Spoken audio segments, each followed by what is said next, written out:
why I like Berlin, why Berlin is better. Well, why is Berlin better than the other German cities I've lived in before? Although it's bigger, I actually find it stress-free. There seems to be, the people seem to be more relaxed here. Berlin was originally a working class city, and although you couldn't really say that now, there's not a lot manufactured here. This working class mentality means that people aren't so pretentious as maybe they are in West German cities, that people who try and show off, they've got a bigger car and things like this, are talked down and laughed at. And so there's this feeling of needing to make money and to show yourself off and to be better than people just doesn't seem to exist in Berlin. That's nice, it's relaxing. And also the number of people here.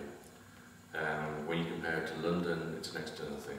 I have colleagues from London, and they say Berlin for them is just relaxing.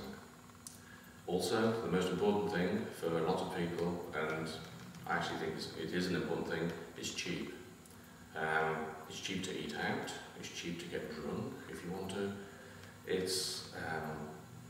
And again, this is an unpretentious thing that you don't need to have a lot of money or to be talking about money all the time.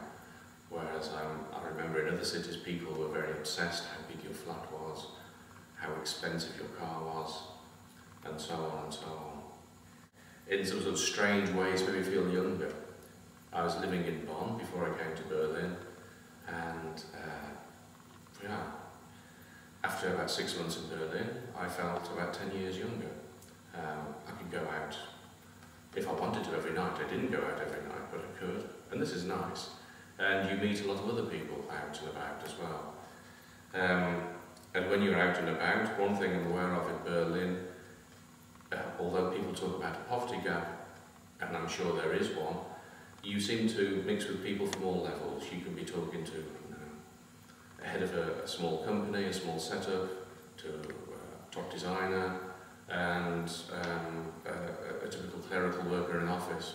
And you can meet them all in the same bar or at the same party, and there doesn't seem to be this. Yeah, and it's talking about Berlin being cheap, and there's being able to go out a lot, and also there's cheap accommodation. And the cheap accommodation attracts people here who money is not important for them. So creative people, artists, musicians, people who maybe are not making a lot of money because they're not famous enough yet, and they come here to live because it is cheap. But again, sometimes when you go out, you bump into people who made a CD or made a short movie or something like this. There seem to be creative people all over Berlin. It's very nice. Another thing that's nice about Berlin, why it's better than especially a lot of British cities, I've lived here, as I said, for 7 years, and I've seen next to no violence on the streets or in bars. And there are rough areas, but there doesn't seem to be any no-go areas in the whole of the city. This is nice. When I go home to Britain, I'm very aware of where I have to go, what I have to say, and who I'm not to look directly in the eyes. And why Berlin is better? I don't know. It is better. I like it.